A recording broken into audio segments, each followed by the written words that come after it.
Good morning, everyone. Welcome to session 26. Before I continue, let me clarify that the last session was 25, not 24. Just to be clear.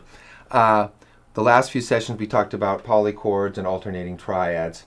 And in this session, I just want to, just to bring it all together for what I like, how I like to use polychords. Well, just in my playing. And just kind of wrap things up a bit.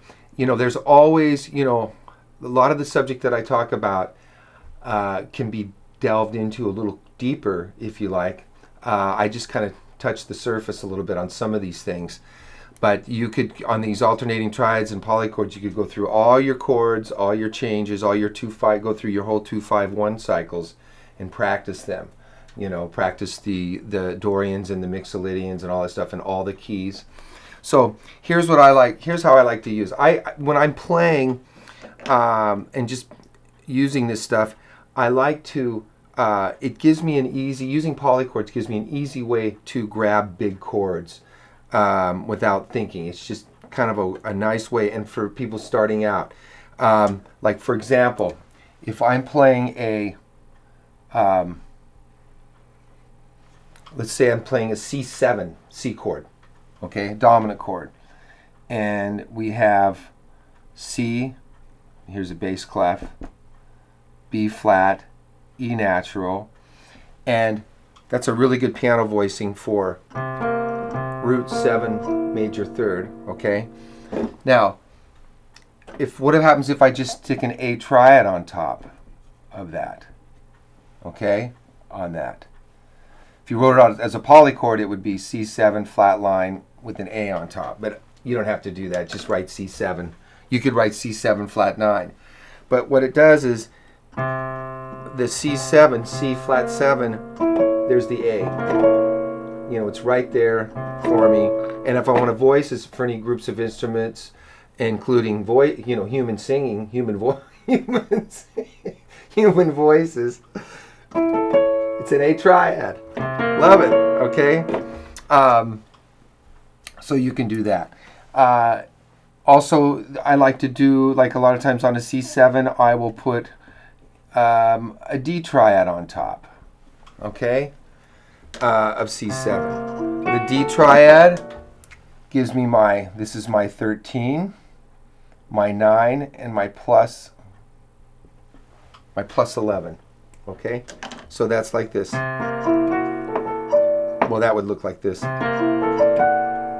See? And I just grab it.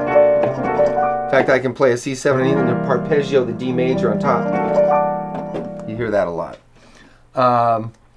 Another thing that I like to do is, you could grab a lot of these notes. Let's say that I played a C7 chord and I wanted to build a triad around the G flat. Okay? And to the A flat.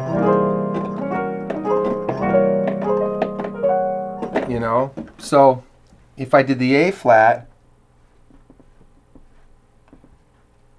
okay, well, here's,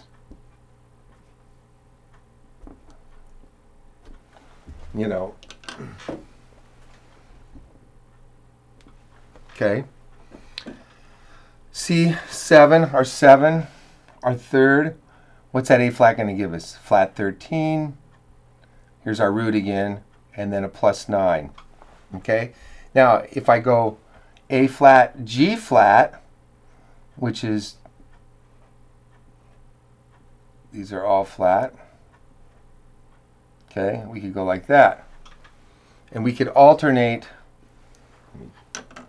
it's getting kind of confusing.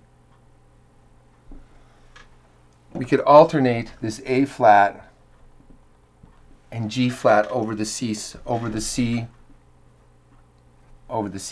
here. Okay, so that would sound like this. Soloing. I'm not used to this piano, but anyway, and that would give you that. A really quick, fun for soloing, alternating triads. So And there you have that. So I like using a lot of alternating triads in modal situations like D. Like if let's say you're in D minor, and what were the alternating triads would be F and G. You know.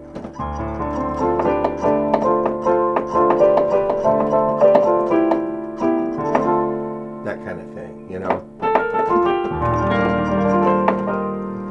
E flat Lydian.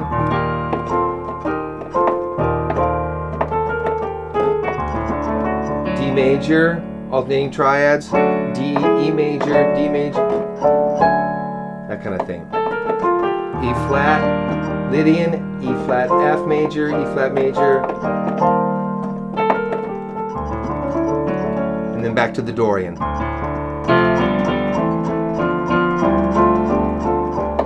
See? And for 3 horns, it's perfect. It works fabulous, especially more contemporary kind of music.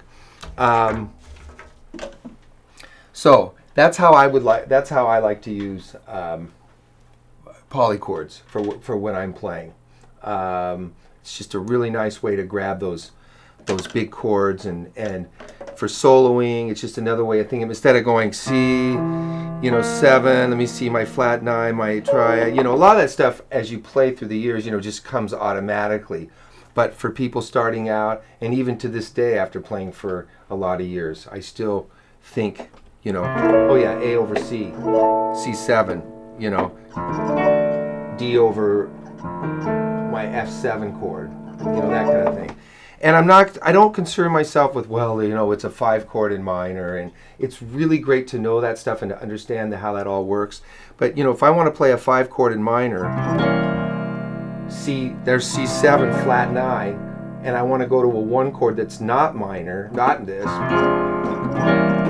I want to go to major, it's fine.